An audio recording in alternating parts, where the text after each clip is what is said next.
अभी बच्चा हम स्टार्ट कर रहे हैं इलास्ट्रेशन नंबर 17। जो 17 है वो बेसिकली किसके रिलेटेड है? तो आप बोलोगे सर ये जो पॉइंट है वो हमें क्लियर करना है किसके लिए? तो आप बोलोगे सर ये कंसेप्ट थोड़ा अलग है लेकिन पहली बार है, इजी है। The binomial distribution for P of X is equal to, हमें दिया हुआ है एन दिया हुआ है 8, 2p of 4 is equal to 5p of 3. Find out the probability of getting success in all trial for the distribution. बच्चे पहले question समझो क्या दिया हुआ है। तो आप बोलोगे सर इलास्ट्रेशन नंबर 17 में जो दिया हुआ है वो n दिया हुआ है, n आप बोलोगे सर 8 दिया हुआ है, और दूसरा जो इंफॉर्मेशन है वो p of 4 दिया हुआ है, और आप बोलोगे सर ये p of 3 दिया हुआ है, यहाँ पे 2 और यहाँ पे है 5। तो सबसे पहले आप बोलोगे सर 2 and 5 दो दिया हुआ है, शांति से समझना। ये इनडायरेक्टली आपको x की वैल्यू दी, यहाँ पे भी x की वैल्यू दी। इसका हम फॉर्मूला में यूज करके, ये फॉर्मूला में यूज करके हम ढूंढ लेंगे p and q। उसके बाद वो क्वेश्चन में पूछा हुआ है कि सारे में सक्सेस मिले, मतलब आप बोलोगे सर n हमारा कितना है 8 और x भी कितना हो 8, उसमें ये फॉर्मूला में अप्लाई करके हम कैलकुलेशन करेंगे। ये मैंने रोड मैप बताया, अभी हम कैलकुलेशन शुरू करते हैं। तो आप बोलोगे सर देखो सबसे पहले आप बोलोगे p of x is equal to N C X into probability, मतलब p of x into q की पावर n माइनस एक्स। तो बच्चा यहाँ शुरू करते हैं, 2 तो लिख दिया, यहाँ लिखेंगे n कितना है तो 8, x कितना है तो 4, p हमें पता नहीं है लेकिन x की p की पावर है 4, और यहाँ q की पावर जो आप बोलोगे सर यहाँ कितनी है तो बच्चा n माइनस एक्स मतलब 8 माइनस 4। क्लियर है बच्चा? जैसे ये स्टेप क्लियर होता है तो आप बोलोगे सर 5 का 5 और यहाँ होगा 8c3, तो आप बोलोगे सर ये भी क्लियर। उसके बाद बच्चा आप बोलोगे p की पावर 4, तो यहाँ पे आप बोलोगे सर p की पावर आप लोगे 3 और यहाँ पे q की 5 मतलब आप बोलोगे 8 माइनस 3। तो आप बोलोगे सर यहाँ पे जो होगा 8c4 वो हम सॉल्व करेंगे बच्चा, तो होगा कितना तो आप बोलोगे 70, यहाँ p की पावर आप बोलोगे 4, q की पावर बोलोगे 4, यहाँ 8c3 की होगी 56, यहाँ p की पावर करोगे 3 और q की पावर 5। कई बच्चों के लिए ये डाउट होता है 8c4, उनके लिए 8c4 is equal to 8 into 7 into 6 into 5 और ये है अपॉन में 4 3 2 1, मतलब आपको बोला गया है कि कहाँ तक जाना है, तो आप बोलोगे सर 4 डिजिट तक जाना है। सॉल्व करोगे तो 70 आ जाएगा। 8c3 के लिए 8 इंटू 7 इंटू 6 और यहाँ पे हम लिखेंगे 3 इंटू 2 इंटू 1। ये समझने के लिए है, जिसको आता है उसके लिए कोई प्रॉब्लम नहीं है, जिनको याद नहीं है उनके लिए 140 p की पावर 4 q की पावर 4, ये दोनों को मल्टीप्लाई करोगे बच्चा तो होगा कितना 280, p की पावर 3 q की पावर 5। सॉल्व करते हैं बच्चा। अभी देखो कुछ इस तरह, तो आप बोलोगे सर यहाँ 4 है और यहाँ 5 है, ऐसे नहीं, पहले p की पावर देखो, तो p की पावर आप बोलोगे सर कुछ इस तरह है, यहाँ पे 3 है और यहाँ पे 4 है, तो यहाँ एक p बचेगा। q बोलोगे सर यहाँ पे 5 है और यहाँ पे 4 है, तो आप बोलोगे सर यहाँ पे q बचेगा।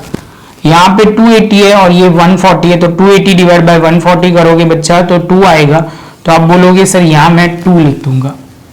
जैसे 2 आ जाएगा, अभी आप बोलोगे सर p एंड q की बात हुई, तो p की जगह मैं लिख सकता हूँ 1 माइनस q, क्या लिख सकता हूँ 1 माइनस q, और यहाँ पे 2q। अभी आप बोलोगे सर ये लिखा 1 और ये q को मैंने दूसरी साइड ले लिया, 2q माइनस, ये आप बोलोगे सर ये दूसरी साइड जाएगा तो प्लस हो जाएगा, तो ये हो जाएगा 1 इज इक्वल टू 3q, यहाँ 1/3q, और इसके साथ बच्चा हमारा ये q आ गया। q जैसे आएगा बच्चा तो आप बोलोगे सर q खत्म। अभी p की बारी हुई, तो p की बारी में बहुत सिंपल है, आप बोलोगे सर फॉर्मूला में पता है p plus q is equal to 1, p तो हमें नहीं पता लेकिन q हमें पता है 1/3। आप बोलोगे सर ये हो जाएगा 1 माइनस 1/3, तो p हो जाएगा, यहाँ बोलोगे 3 माइनस 1, तो p होगा 2/3। जैसे 2/3 p की वैल्यू आती है तो आप बोलोगे सर हमारा एक काम खत्म। अभी बच्चा हमें बोला गया था कि सारे में सक्सेस मिले, तो आप बोलोगे सर पी एंड क्यू, आपके पास एन है वो 8 है, एक्स भी लेना 8 है, क्योंकि सारे में सक्सेस मिले ऐसा बोला हुआ है। पी आप बोलोगे सर है हमारे पास 2/3 और क्यू जो है वो 1/3, तो आप बोलोगे sir P of X is equal to N C X into P की पावर एक्स क्यू की power N minus X. N जो है वो 8c8, पी जो होगा वो 2/3, यहाँ पे 1/3, x की जगह आप बोलोगे सर 8 और यहाँ पे हो जाएगा 8 माइनस 8। सॉल्व करोगे तो ये हो जाएगा 2 की पावर 3 की 8 लिखेंगे और यहाँ पे 1 हो जाएगा क्योंकि 0 हो जाएगा, इसलिए सॉल्व करोगे फाइनल बच्चा तो ये होगा 256 अपॉन 3 की पावर 8 करोगे तो 6561, ये आपका आंसर हो जाएगा। बच्चा कंपैरेटिवली ये बहुत ही इजी है, खाली आपको थोड़ा ध्यान रखना पड़ेगा तो क्लियर हो जाएगा। इसके बाद बच्चा एक छोटा सा पॉइंट है वो भी क्लियर कर देते हैं। देखो बच्चा यहाँ पे दिया हुआ 18 नंबर के इलास्ट्रेशन में for the binomial distribution mean is 18, variance is 44.5, determine the whether the skewness of distribution is positive और नेगेटिव। तो बच्चा आप बोलोगे देखो सर सम में इंफॉर्मेशन है मीन कितना है, तो आप बोलोगे 18, लेकिन आप लिखोगे NP is equal to 18। Variance है वो आप बोलोगे सर एनपीक्यू वो कितना है 4.5, तो आप जैसे सॉल्व करोगे तो यहाँ पे होगा 18 डिवाइड बाय 4.5, जिसमें आप बोलोगे सर मीन अपॉन वेरिएंस, तो एन आप बोलोगे सर ये वाला उल्टा हो जाएगा, उससे अच्छा ये वाला करते हैं क्योंकि इसमें पॉइंट में आंसर आएगा। वेरिएंस अपॉन मीन, वेरिएंस है एनपीक्यू और मीन है एनपी। जो वेरिएंस आप बोलोगे सर यहाँ पे 4.5, यहाँ पे 18, सॉल्व करोगे बच्चा तो वो कितना हो जाएगा 1/4 हो जाएगा। कितना हो जाएगा 1/4। जैसे ही आप बोलोगे सर ये इसका आंसर क्या हुआ, तो Q इज इक्वल टू 1/4, क्योंकि एनपी एनपी कट हो जाएगा। जैसे एनपी एनपी कट हो जाएगा तो आप बोलोगे सर हमें तो P चाहिए, क्या चाहिए P चाहिए, तो आप बोलोगे sir Q is equal to 1 minus P, तो 1 माइनस 1/4 तो हो जाएगा 3/4। अभी आप बोलोगे सर ये है P जो है वो ग्रेटर देन 1/2 है, तो ये नेगेटिव या पॉजिटिव, तो आप बोलोगे सर ये इसमें उल्टा होता है, P ग्रेटर देन 1/2 हो जाता है तो नेगेटिव स्क्यूनेस होता है। क्या होता है बच्चा, तो ये होगा, तो यहाँ पे लिखा हुआ है वो वर्ड ही मैं पढ़ रहा हूँ P इज ग्रेटर देन 1/2, तो skewness of binomial distribution will be negative, तो इसकी जो आंसर आएगा वो नेगेटिव आ जाएगा। बच्चा बहुत ही सिंपल है, समझ लो तो क्लियर हो जाएगा। P ग्रेटर देन 1/2 है, तो ये जो आंसर आएगा वो आप बोलोगे सर ये जो है उसका 1/2 है, ग्रेटर देन 1/2 है, तो ये नेगेटिव स्क्यूनेस होगा। जो हमारा क्वेश्चन था वो हमें क्लियर हो गया। आपको P ढूंढ के उसके बाद देखना है कि P 1/2 से बड़ा है, छोटा है, कैसा है। इसके साथ बच्चा 18 भी खत्म, अभी हम 19 शुरू करते हैं। प्रॉपर ये दोनों लिख लो, उसके बाद हम आगे बढ़ेंगे। बच्चा अभी हम स्टार्ट करते हैं, तो इसमें बच्चा वो समझना है कि 1 by 1 हम 7, आप बोलोगे सर डाइस थ्रो कर रहे हैं, तो डाइस थ्रो करेंगे तो डाइस की प्रोबेबिलिटी जो होती है वो आपको वो समझना है सिंपल वे में कि कितनी होगी, हर एक नंबर की 1/6 होती है। आप साथ में करो या अलग अलग करो, हमें तो वो क्लियर करना है। अभी हम सम करना स्टार्ट करते हैं तो आपको ज्यादा क्लियर होगा। देखो बच्चा 19 नंबर का जो इलास्ट्रेशन है उसमें आपको प्रोबेबिलिटी क्लियर करनी है, पहले तो वो पॉइंट इंपॉर्टेंट है, वो ध्यान से समझना। यहाँ पे दिया हुआ है balance die is toss 7 times, मतलब 7 बार आपको बैलेंस कॉइन टॉस करा हुआ, मतलब कॉइन नहीं है डाइस है, जो आप बोलोगे सर थ्रो किया गया है वो बोला गया है। If the event of getting 7 बार अलग अलग बार हो रहा है, एक साथ 7 कॉइन मतलब 7 डाइस नहीं थ्रो किए, वर्ड ध्यान में रखना। एक बार, पहले एक बार हमने डाइस थ्रो किया, बाद में दूसरी बार डाइस थ्रो किया, तीसरी बार, चौथी बार, 5वीं बार, 7वीं बार तक पहुंचे। एक साथ 7 डाइस थ्रो नहीं किए, वो ध्यान में रखना। If the event of getting a number of 5 और more is called the success. 5 दो बोला हुआ है 5, तो उसको हम सक्सेस बोलेंगे। 5 एंड आप बोलोगे मोर, 5 और 6 बोलने का मतलब वो है कि डाइस में तो 1 to 6 ही होते हैं, उसको हमने सक्सेस डिनोट किया हुआ है। और डिनोट द नंबर और यहाँ पे बोला है x denote the number of success in 7 trial, then write the probability distribution of x, x का डिस्ट्रीब्यूशन लिखना है। उसके बाद बच्चा आपको बोला है कि find out the probability of getting 4 success and find out the probability of getting at most 6 success. तो बच्चा सबसे पहले शुरू करते हैं।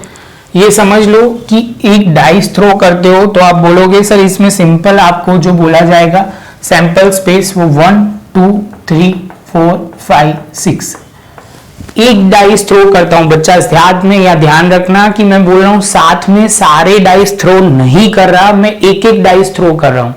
तो आप बोलोगे सर इसका मतलब है जो हमें बोला गया कि सर 5 और 6 आए, पहले तो ये इंडिविजुअल हमें समझ लो। 1 आए उसकी प्रोबेबिलिटी 1/6, 2 आए उसकी 1/6, 3 आए उसकी 1/6, 4 आए उसकी प्रोबेबिलिटी 1/6, 5 आए उसकी प्रोबेबिलिटी 1/6 और 6 आए उसकी प्रोबेबिलिटी 1/6। क्योंकि टोटल 6 है, उसमें से कोई भी एक आए उसकी प्रोबेबिलिटी 1/6 होगी। समझ लो 3 लोग हैं, उसमें से सिलेक्ट होने के चांसेस हर एक के 1/3 1/3 1/3 होते हैं। सेम वे आप बोलोगे सर यहाँ 6 टोटल नंबर है, उसमें से सिलेक्ट होने के चांसेस 1/6 है। इसमें बोला हुआ है कि सर 5 और मोर, तो 5 और मोर 2 ही लोग हैं, तो आप बोलोगे सर उसकी प्रोबेबिलिटी कितनी है, तो 1/6 प्लस 1/6 इज इक्वल टू 2/6, जिसको हम बोलेंगे p। क्या बोलेंगे बच्चा, p। और आप बोलोगे सर इसको कर दो 1/3, तो q कितना हो जाएगा 1 माइनस p, तो 1 माइनस 1/3, 3 माइनस 1, तो ये हो जाएगा 2/3। क्लियर है बच्चा। p एंड q की वैल्यू तो हमें मिल गई।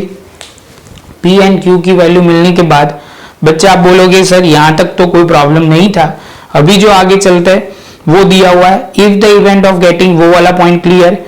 Right the probability distribution. Distribution हमें बोला गया है कि सर हमें डिस्ट्रीब्यूशन प्रोबेबिलिटी डिस्ट्रीब्यूशन लिखना है, p of x is equal to NCx into p की पावर x q की पावर n माइनस x। जहां पे आप बोलोगे n जो है वो 7c, आप बोलोगे n सर आप बोलोगे 7 होगा, x हमें वो 1 से लेके 6 तक, आप 1 से लेके 7 तक लिख सकते हो, लेकिन हमें तो x के पॉइंट ऑफ व्यू से ही लिखना है। आप बोलोगे सर p जो होगा 1/3, q होगा वो 2/3, x की जगह आप बोलोगे सर x ही रहेगा और यहाँ 7 माइनस x लिखोगे, 7 माइनस x लिखोगे। जैसे ये पॉइंट होता है तो आप बोलोगे सर ये पॉइंट क्लियर हुआ। अभी बच्चा ध्यान में रखना दिया हुआ है right the probability distribution of x, जो हमने लिख दिया। 7 कैसे आया, क्योंकि हम 7 टाइम्स थ्रो कर रहे हैं इसलिए। Find out the probability of getting 4 success. 4 success आए उसके रिलेटेड बात हो रही है, तो 4 सक्सेस मतलब आप बोलोगे x इज इक्वल टू 4 रखो और उसका आंसर आ जाएगा। तो बच्चा ये मैं मान के चलता हूं आपको क्लियर हो जाएगा। ऐसा हो तो मैं एक बार लिख लेता हूं, इसके अंदर p ऑफ 4 लिखेंगे, 7c4 1/3 की पावर 4, यहाँ 2/3 की पावर 7 माइनस 4 क्लियर करेंगे और आंसर आ जाएगा। जिसमें इंटरेस्ट है वो find out the probability getting the eight most 6 success. At most मतलब ज्यादा से ज्यादा 6 सक्सेस होनी चाहिए। तो अभी आप बोलोगे कम से कम नहीं, ज्यादा से ज्यादा, वर्ड में बोल रहा हूं ज्यादा से ज्यादा 6 सक्सेस ही होनी चाहिए। तो इसका मतलब ये हुआ बच्चा 0 हो सकता है, 1 हो सकता है, 2 हो सकता है, 3 हो सकता है, 4 हो सकता है, 5 और ज्यादा से ज्यादा 6 सक्सेस बोला है। तो इतना हमें ढूंढो, वरना और आप बोलोगे 1 माइनस p ऑफ 7 जो रहेगा वो कर लो तो भी चलेगा। देखो टेक्स्ट बुक में भी 1 माइनस करके ही किया हुआ है, तो आपको क्या करना है, खाली आपको करना है 1 माइनस p ऑफ 7 करना है। p ऑफ 7 मतलब आप बोलोगे सर यहाँ पे जो वैल्यू आएगी, यहाँ पे x की जगह आप बोलोगे 7c7 1/3 7 और यहाँ पे आप बोलोगे 2/3 7 माइनस 7।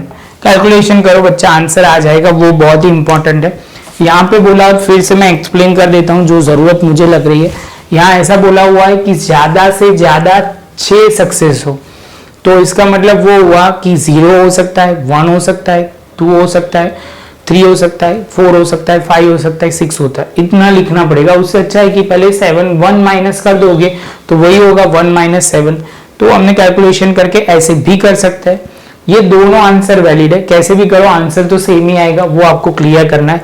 नोटबुक में अच्छी तरह लिख लो बच्चा। मिलते हैं नेक्स्ट लेक्चर में, जिसमें हम आगे जाएंगे 20, 21, 22 और उसके साथ हमारे सारे इलस्ट्रेशन हो जाएंगे। वीडियो अच्छा लगा हो बच्चा तो लाइक शेयर सब्सक्राइब जरूर करें। मिलेंगे नेक्स्ट लेक्चर में नए एक पॉइंट के साथ।